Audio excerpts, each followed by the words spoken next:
Hello everybody and welcome to Jumputi Heroes. My name is Scarface King and we have the My Hero Academia Feature Festival number 2, the 2020 Feature Festival, and it's a sizable event, but it's actually smaller than what we've had recently. It's a bit smaller than the Kimetsu no Yaiba one, it's a bit smaller than the Dragon Ball one. It's more in the realm of the Katekyo Hitman Reborn one. There's only one limited. You can see him there on the little banner image. It is Endeavor. They're bringing back the two old ones. I mean, we'll go through it. So there's the promo image. You can see a lot of new characters in there, and there's a few things they haven't officially announced yet, but we have them in the news posts. So if the dates are a little bit off, if the information is a little bit off, that's because we don't have the full information yet, so we just kind of put together what we do have. But yeah, sick image, and we're continuing the trend of releasing new versions of characters that are popular, that are protagonists, and just to fill that hole of having a unit with an updated sprite from the series that is the protagonist. So we've got a couple of updated Gokus, we've got an updated Luffy, sort of, because we got the Luffy Goku, but I'm sure we're going to get an updated Luffy for One Piece Day, which is end of July. We've got an updated Tanjiro sprite, we've now got an updated Deku sprite, updated Suna sprite, updated Taikubo, like loads of protagonists with updated sprites now. Technically not updated, they're new units, but I guess this is their way of releasing a version of the unit that people will want to pull for. People are not going to care about version 1 Deku. This Deku, they might care about. It's got a better sprite, it's from a specific point in the story, it's not just random Deku, and he has 2020 skills, so he's going to be worthwhile. And yeah, I mean, standard stuff for, login bonus, same as always. You get some gems, you get a ticket. The ticket is to summon on the gacha. Your chances of getting summoned on this gacha are very slim, but if you are one of the lucky few, congrats. The daily event, same as always, pretty much same as always. You will see here, it says event period 1, event period 2. It does that a lot. That's because this event is technically a 2-part event, but as far as we can tell, the second part is quite compact. And so it goes from the 4th until the 10th. That's not even a full week. And it only seems to have like a couple of events in there. So if you see it like that, it doesn't mean the event is being printed twice per se. It just means that the event runs from the 26th until the 10th. This part is in part 1 and this part is in part 2. And that's going to be for a few events going down this post. We have the Pro Hero Guidance thing, which is now over. But I included it in news post because when I posted the news post, it wasn't over yet. It doesn't really matter because you get Best Genus when you first log in to the game during this feature festival. So you don't have to worry about having missed him, and you don't have to worry about having missed the Tight Jeans item because you get that item from the point store, which I'll show you further down. So this was just a way of letting people who play during the countdown evolve him straight away, but you can still get copies of him and you can still get his evolvers, but only during this My Hero Academia Feature Festival. After this, he's gone, so try and get him. He'll probably eventually be reprinted some point down the line, but even some characters like what's her name, Himiko Toga, seemingly not being reprinted during this event, so it's not like it's guaranteed to come back anytime soon, but hopefully they will. Now, Best Genus, already added him to the database. I haven't added everybody yet, but I've already added him to the database. He seems pretty good for a free unit, so you might as well get a copy. You might as well. His skills are kind of niche, his passive is kind of niche, but his support is always going to be useful. So just putting it out there. Worth at least getting him to 12 skill level. Shouldn't be too hard. Now, this is the community event I was talking about, the point store. These points, rescue points, have two purposes. One of them is to fill the gauge and get everybody a multi-ticket, which we're almost done with. Like, I don't know if that's a glitch or what on the first day, but it said we're already like 1.3, 1.4 mil points. There's only 1.5 to get the reward, so don't know if that is a glitch. We'll see. But we should be done with that relatively soon. But these points can also be used in the store. So you can use these to buy best Genus evolvers and copies of him. So don't worry if you missed him. And just use that to get him to max skill level, at least. I think you can get him to max luck though, so try and get him to max luck. Oh yeah, I've written in the new quest. Get him to max luck. Kurogiri's Warp Gate, Transcendent class event. Most people should be able to beat this. He does kind of spam your board with block orbs, which is kind of annoying, but if you have the right supports, it won't be an issue. And he reduces the amount of bubbles you need, so it'll be fine. You'll be fine. It's not that difficult. The Shigaraki event, which I don't believe has started yet, it starts on the 28th. We finally have a farmable Shigaraki tomorrow. I'm just saying, Himiko Toga has not come back. Shigaraki, we've got a version 1 of him now. I think when we get Dark Heroes later this year, they'll bring back Himiko Toga, and they're going to make a version 2 Shigaraki, and it's going to be from the My Villain Academia, or whatever it was, the villains arc. It's going to be from that. That's what I think. That would make a really good limited, I think. We have the Challenge the Symbol event. Bear in mind, this is a catastrophe difficulty stage. They've cut this event's all over the place because it doesn't have a proper catastrophe stage in any way, shape, or form, unless you kind of count Gentle, who's coming in the second half. But it does have this stage. They've done this before, a catastrophe difficulty legend stage, where you get like, for example, I think it was Kurama. His stage was catastrophe difficulty. You can farm the books. Same thing here. This legend summon is not actually. I thought it was Gran Torino when I initially looked at it. It's not Gran Torino. It's quotes "We are here," and it's from a scene in the manga where they all show up and bust into the villain's bar. I don't know what it's called, the bar. But yeah, bear in mind this is going to be a difficult stage. You have to be All Might on this stage, and I believe the Endeavor is supposed to counter this stage. So good luck. Good luck. We have this event which gives rank EXP, which is kind of interesting to me because we don't really get stuff like that.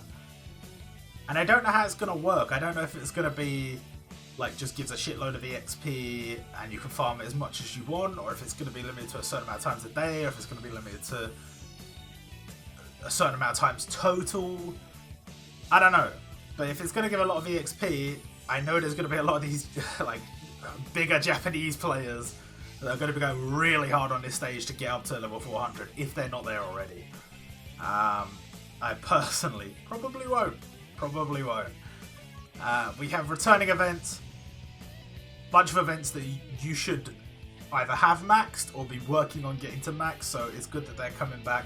Now, one of their changes is they have decided, in order to make farming easier, they are going to return Ultimate Catastrophe stages at 100% drop rate, which means All Might, All for One and Overhaul here will both come with an additional 100% drop. So that is 2 times drop. So basically it's returning them back to the drop rate they were at when they launched, which is very good. It's very good. Actually, All for One might have been 1 luck when he dropped. He might have been. I don't exactly remember. But it doesn't matter. They're both going to drop at double drop rate. So if you haven't maxed them yet, now might be the time. Now might be the time. And don't forget to awaken Chaco, because this event doesn't come back super often. So just try and get to 6-star, and then I keep saying awakening, it's evolve. But don't forget to evolve her to 6-star. Because she's a half decent support. She's pretty good. The new heroes. The 3 new heroes. We have a Nejire, Sunita, and a new Deku. With these 3, they have brought back rate up banners. We haven't had rate up banners since Fist of the North Star, which I believe was February, March. They just went for a period where events just didn't have them. They brought them back. The reason I like rate up banners is because on the 5th multi you are guaranteed to get that unit. You're guaranteed to get the unit. So you pull on this banner, you are guaranteed to get Sun Eater. You pull on this banner, 5th multi, you are guaranteed to get that Deku.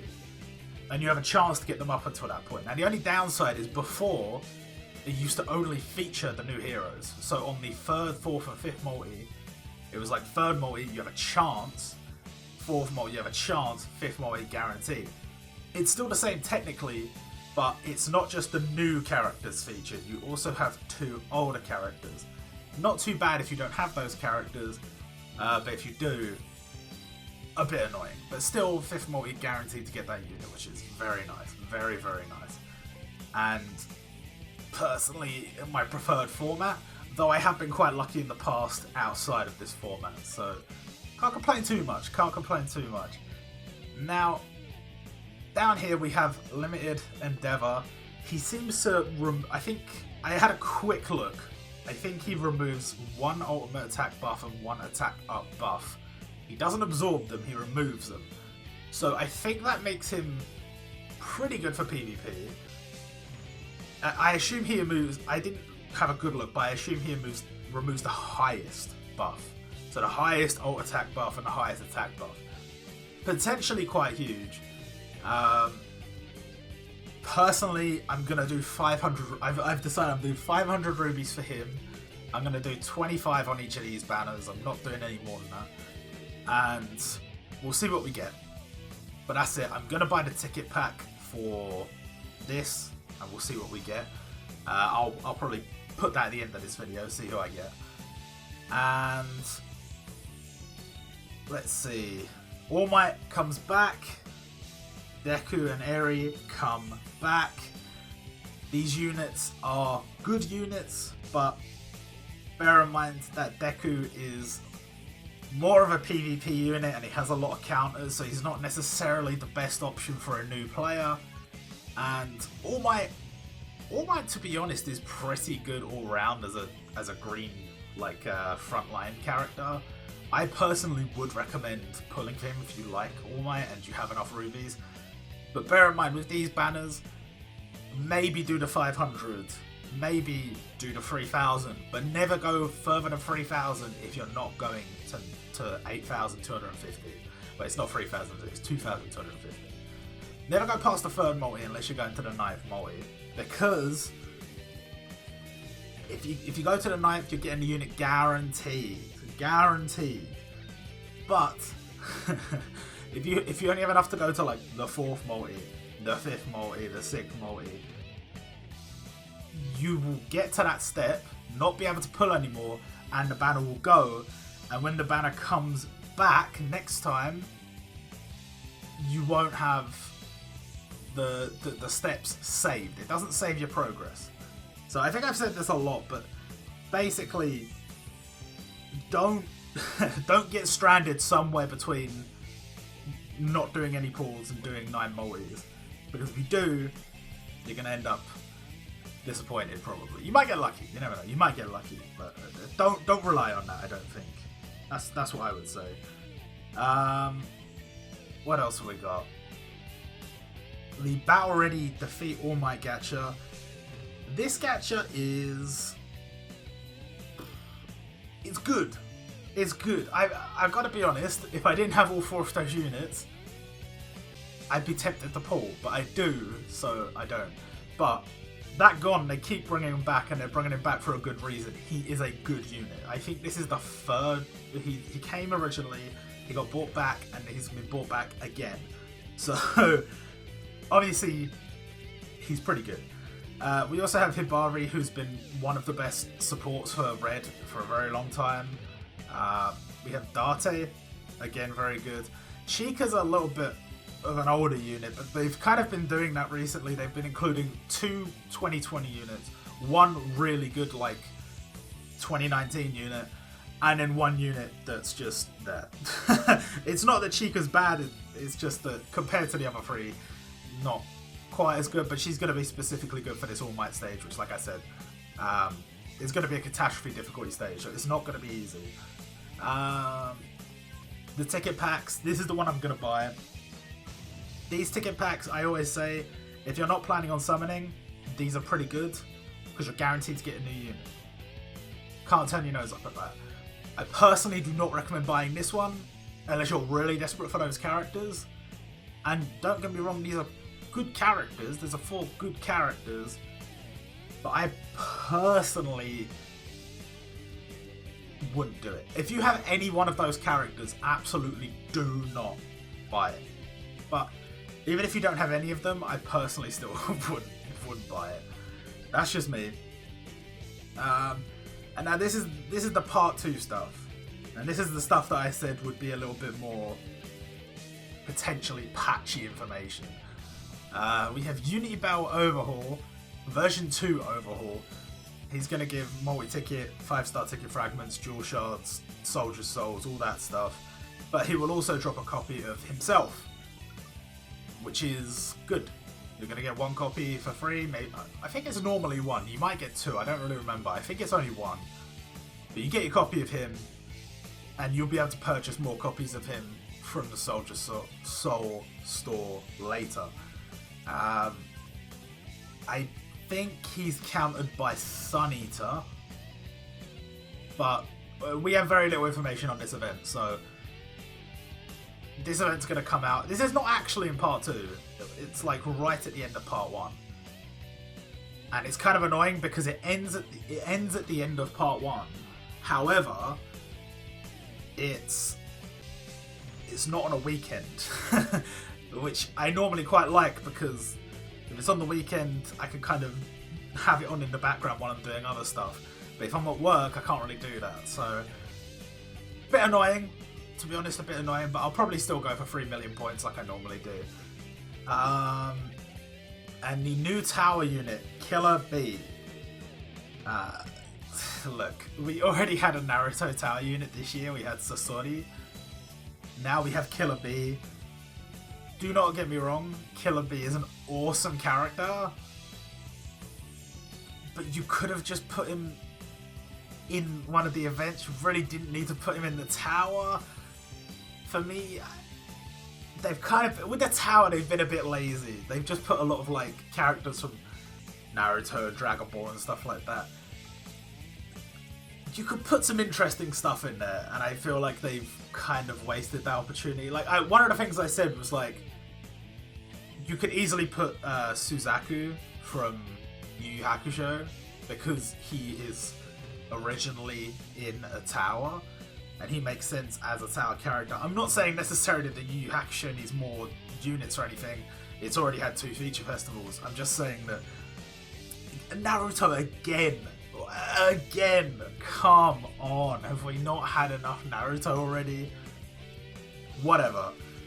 And I don't know if there was anything else. Oh, okay. Yes, there is something else. There's the My Hero Academia tower boost. Whatever. Whatever.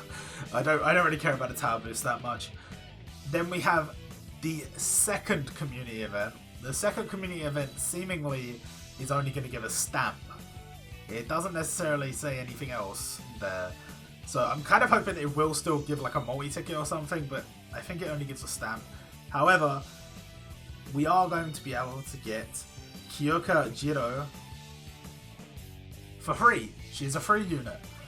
You collect points from this stage. There's going to be point boost characters, and you collect these points, and you can trade them in at the store for copies of her, plus other luxury items.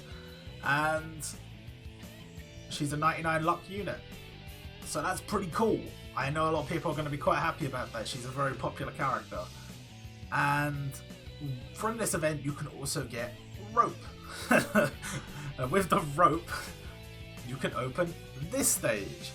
Now, if people were here for the anniversary, the second anniversary, part 2, the event with Light Yagami, you will know that events like this suck. However, they have changed it. The Light Yagami stage was Ultimate class difficulty. This is Transcendent class difficulty. So this is easier. And it does have a catastrophe stage, like the Light Yagami stage. However, it does appear to be separate from the time limited stuff. I don't know if that's... again, this is part 2, we don't have all the information just yet, but this catastrophe class stage does seem to be listed with a different time slot. So, it looks like it's just going to be a separate event, in which case, hey, I mean, all you have to do is collect the rope, beat Gentle, which is not going to be hard because he's only a Transcendent, get into 99 luck, and then you have all the time in the world to beat this stage, which I think is pretty cool. We'll see how it works out in practice, but I think that's pretty cool. And we have a gacha for beating him. Again, they've kind of done the same thing again. You've got some 2 2020 units, a decent 2019 unit, and then an older unit in Kite. But Kite's very good still very good. Isobe has been featured a few times because he is very good at what he does. I don't remember what Kadeen does, but I'm guessing she's pretty good if she's countering this stage. And same with Silver. So, all in all, not bad. Not a bad gacha to pull on if you like those characters. And then this ticket pack, which is a load of bullshit. Do not buy this, please. Do not buy this. 3,060 yen for 250 rupees and 3 5-star tickets. It's less rubies than the other ticket pack, and you're not guaranteed a new unit. You're guaranteed 3 5-stars, which could be anything. There could be 3 dupes from 2018. Do not buy this, please. Just don't waste your money. And we have the Yugi Moto birthday celebration. There's going to be a login bonus that gives us a reward. I'm assuming it's just going to be one of the dual monster cards, and you'll get a free summon on a Yu-Gi-Oh banner, which will give you a chance to get either Bakura or Yugi. Are those the only 2 standard gacha Yu-Gi-Oh units? I think they are. Bakura or Yugi. And then you have his limited gacha where the Exodia the Forbidden One Yu-Gi-Oh gacha, Yugi Moto, he will return. First multi free for everybody, and if you got 9 multis, he's guaranteed. Standard stuff for these birthdays, which I like. They should do this more. They should do this more. It's very nice. But now, that's basically the end of the news. We don't know what's coming next. I think the safe bet is it's going to be some kind of ensemble. It might be the 8 million download celebration. I don't know. And I'm gonna switch to my phone recording now, if I can find the screen recorder. There it is. And we're gonna see who I get from that ticket pack. As you can see from the rates. Who do I want? Who do I want? I think I want Nejide most. Again, I'd kind of be happy with any of them. This is the thing, with events like this, I don't care enough to pull for one specific unit. So I don't... Any one of these units I'd be happy with, but I'm not like, oh, I really want the Deku, I'm going to spend 5,000 whatever rubies, 4,250 for Deku. But I do want one of them. I would like a new unit. So this is the best way to do that. And we'll see what we get. Anyone. Anyone's fine. We got a Deku. We got a Deku. He's gonna have his uses. He's no doubt gonna have his uses. So pretty cool. Let's see his animations. Alright, well that's gonna do it for this video. And next time, who knows what it's gonna be? Who knows? It might be a little bit before the next Jumputi video, but we're gonna have some other videos in between. So stay tuned, and I'll see you later.